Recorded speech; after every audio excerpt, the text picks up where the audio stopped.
nag-uumpisa ka pa lang sa career mo bilang isang IT technician, IT support, or di kaya isa ka ng IT professional na gusto mong sumideline, guys, ito yung mga tools na kakailanganin nyo. Don't you hear me wonder? Pero bago ko isa-isahin to guys, ako nga pala si Maki at hanggang ngayon di ko pa rin alam kung bakit ko ginagawa to. Pero dahil nandito na, tara, simulan na natin. Tell me, river, where your current flows. So bali ang pinakauna nating tools guys na isa sa pinaka-importante at madalas din natin makita sa bahay is itong mga screwdrivers natin. So magagamit natin siya halimbawa for desktop repairs, di kaya sa mga hardware replacement or installation. So very convenient tong mga ganitong klase ng screwdrivers guys. No, yung mga standard lang na na mga Phillips screw. At the same time, para sa mga maliliit na components, kailangan din natin ng mga precision screwdrivers katulad neto. So madalas natin itong magamit guys pag nagre-repair tayo ng laptop or di kaya nag-i-install tayo ng mga maliliit na components. So isa rin sa tools guys na dapat hindi mawala sa atin bilang mga IT support or mga sumasideline na IT is yung mga flash drive or USB flash drive kung tawagin. Ayan guys.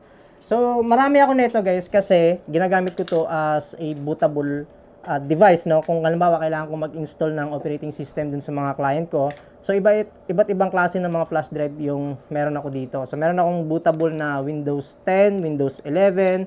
So meron din akong Linux at saka Windows Server, no? So usually itong mga Linux and Windows Server ginagamit ko to sa trabaho. At the same time, gumagamit din ako ng mga diagnostic tools for troubleshooting purposes, pag-reset ng password, pag-recover ng files. So, super essential guys na meron tayong mga USB flash drives katulad nito. Isa sa mga bagay guys na dapat hindi mawala sa atin bilang isang IT, no, especially dun sa mga sumasideline, is yung mga external hard disk drive katulad nito guys. Kasi maliban dun sa flash drive na binanggit ko kanina, which is storage din naman yon, ito kasi mas malaki yung capacity niya unlike dun sa mga USB flash drive natin. So, pwede natin siyang lagyan ng mga installer natin ng mga application, driver. At the same time, kapag kailangan natin i-backup, no, yung computer ni client is madali nating mailipat dito kasi malaki yung storage capacity niya. So, hindi nyo naman kailangan guys bumili ng mga external hard disk drive talaga.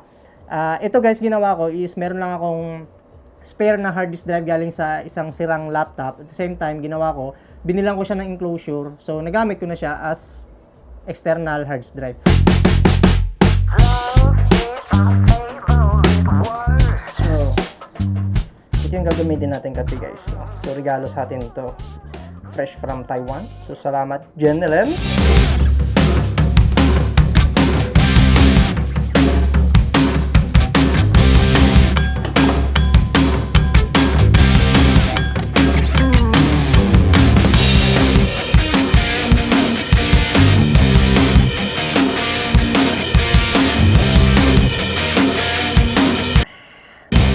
Alright guys, so isa sa pinaka-essential tool din na dapat meron tayo is itong mga crimping tool katulad nito. So, very important siya guys sa atin ng mga sumasideline kasi paminsan-minsan kailangan nating mag-terminate ng kable, ng mga LAN cable or patch cable na kakailanganin natin. So, importante siya, unang-una kasi ito yung mga klase ng tools na hindi mo basta-basta mahihiram sa kapitbahay ninyo. At the same time, importante rin siya kasi kapag minsan may mga emergency na kailangan mong mag-recrimp, no, ng kable sa mga kliyente ninyo. So, mas makakatipid ka sa oras, kumbaga guys. No? In-advise ko rin guys na pag bumili kayo nito, piliin na ninyo yung mga medyo high quality kahit na medyo pricey siya minsan. Kasi marami na akong nabiling ganito guys na yung mga nagkakahalaga ng tig 150 pero saglitan lang guys nasisira agad. So ito guys, matagal ko na itong ginagamit. Kung maalala ninyo sa mga unang video ko dito sa channel ko, is ito yung ginagamit ko na crimping tool. So matibay siya at the same time accurate yung pagkakakrimp niya. So kung meron tayong crimping tool na ginagamit para makapag-terminate tayo or makapag-crimp tayo ng mga LAN cables, kailangan meron din tayong pang-test nun. That is why, kasama sa starter kit natin is yung mga LAN tester katulad nito. So ito yung gagamitin natin kapag gusto nating i-verify yung pagkakakrimp natin dun sa mga kable, kung tama ba yung configuration ng wire natin o di kaya kung meron ba siyang putol So very essential siya guys, no, para kumbaga mabawasan yung time natin na pag mag-troubleshoot ng mga kable. Kasi paminsan-minsan akala natin yung mismong device yung may problema or di kaya yung mismong network, ang hindi natin alam na minsan yung kable lang pala yung may problema. So very essential tong mga LAN tester katulad nito guys. Isa sa mga bagay guys na hindi mawala sa akin kapag nag-on-site support ako sa mga clients ko is yung mga cleaning kit. Kasi paminsan-minsan yung mga computers nila kapag binuksan mo, sobrang dumi, daming mga alikabok, minsan may mga agiw-agiw pa. So, very essential na meron kang mga cleaning kit, no? Katulad nitong brush na to, no? So, pwede natin kasi pang tanggal ng mga alikabok to dun sa mga computers nila or sa network nila or sa laptop nila kasi pag matagal kasing hindi minsan nalilinisan yung mga gadgets natin na yon. So, minsan meron na siyang mga agiw-agiw or mga alikabok. So, very essential na meron kayo nito. At the same time, hindi rin mawala sa akin guys, kasama sa mga cleaning kit ko is yung magdala ng mga alcohol, no? Katulad nito. Pero hindi yung ganito guys sinasaling ko lang to sa mas maliit na container. So, kasi paminsan-minsan, di mo maiwasan na kailangan mong mag-repaste ng mga CPU, ng mga desktop nila or di kaya ng mga GPU. So, very essential na meron kang alcohol na dala, no? Itong kasunod na tool guys na pag-usapan natin is para sa akin isa sa pinaka-importante at dapat alam nyo kung paano gamitin. Which is itong mga digital tester na to guys. So marami itong pwedeng maitulong sa atin guys para mapabilis yung trabaho natin or pag-troubleshoot natin halimbawa ng mga computers, no, mapa-laptop man yan or desktop. So marami siyang pwedeng gawin katulad ng halimbawa pagsusukat ng voltahe, pag-check ng mga kable kung may putol ba or wala. So, pwede rin natin siyang magamit pang test ng mga batteries para ma-verify natin kung lobat ba siya or hindi. So, bukod dun guys, no, maliban dun sa magagamit natin siya sa trabaho natin. So, pwede rin natin siya magamit para sa mga home DIY projects na meron tayo, especially kapag may kinalaman sa electronics or sa electrical na yung mga gagawin natin. So, alam ko guys na hindi naman lahat sa inyo is marunong gumamit ng mga digital multi-tester katulad nito. Pero, trust me guys, hindi nyo kailangan maging isang electrical engineer or electronics engineer para matutunan siyang gamitin. So maraming tutorial dyan guys sa Google or even dito sa YouTube, no, kung paano gumamit ng mga ganitong klase ng device. At kung gusto nyo rin guys, comment kayo dyan sa baba, no. Malay mo, magawa natin ng tutorial kung paano gamitin itong mga multi-tester na to.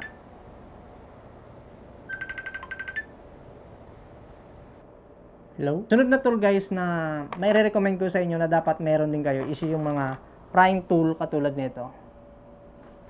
So ito guys, nabili ko na siya ng kit at marami na siyang mga kasamang tool dito. So ito, madalas nagagamit ko siya pag kailangan ko mag-backlash ng mga laptop or ng mga maliliit na mga components, no. So marami na siyang kasamang tool dito guys. Ayan, no, pang tanggal ng mga flex, no. So meron din siyang mga tweezer. Ayan, katulad nito, no? So, pang dampot ng mga maliliit na mga components or pyesa. So, meron din siyang mga ganitong klase ng mga tools. So, ginagamit ko ito pang tuklap ng mga kung ano-ano. At marami pa siyang kasama dito, guys. So, I highly recommend pag bumili kayo nito, guys, no, yung isang set na yung bilhin niyo, no, para makamura kayo instead na bilhin niyo siya ng isa-isa. So, itong sunod na tool, guys, na ipapakita ko sa inyo is isa to sa mga tool na dati hindi ko siya madalas magamit, pero sa ngayon, gamit na gamit ko na siya. At ito yung mga USB to Ethernet adapter natin guys. Yung mga modern laptop kasi natin ngayon na mga bagong labas, minsan wala na siyang kasamang LAN port.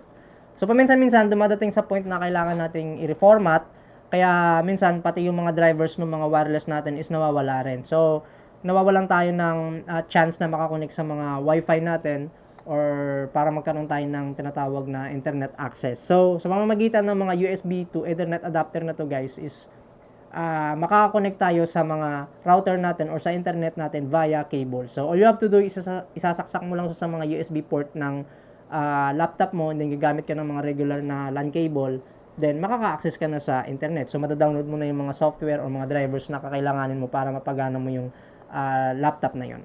At ang panghuli guys na dapat hindi mawala sa mga starter kit natin, syempre, yung mga computers natin, no? Specifically, laptop.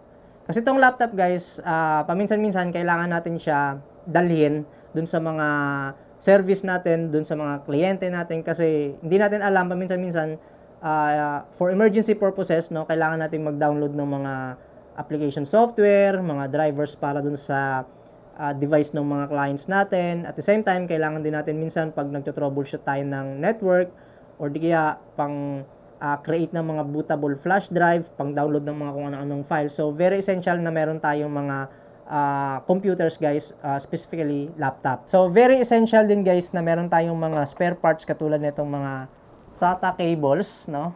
So, kailangan meron tayo niyan kasi hindi natin alam kung kailan natin to kakailanganin, especially sa mga clients natin. So, hindi kasi natin to mabibili basta-basta sa mga suking tindahan natin.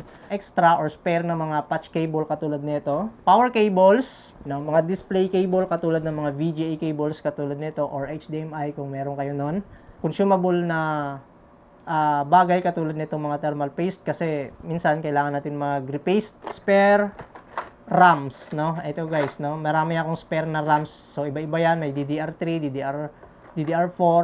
Meron din ako dyan na pang desktop at meron din pang laptop na klase ng RAMs. Madalas nagdadala rin ako ng mga spare ng mga RJ45, no? Kasi paminsan-minsan kailangan mong mag-crimp dun sa mga patch cable or sa mga Ethernet cable ng mga kliyente natin.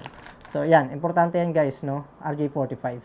So, yun lang yung madalas guys na maire-recommend ko sa inyo ng mga tools and mga equipments na pwede ninyong magamit para sa mga side hustles ninyo. So, of course, marami pang ibang mga tools na pwedeng magamit, no? Kahit ako, meron pa ako mga ibang tools dyan. Pero, para sa akin, ito yung mga madalas talaga, no? At pwede nyo nang gawing panimula at pwede na kayong kumita ng mga ekstrang pera gamit yung mga side hustles ninyo, no? Gamit lang tong mga tools na pinag-usapan natin kanina.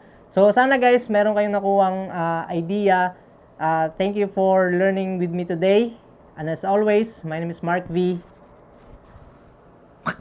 Came through flexing cause they know I got the sauce.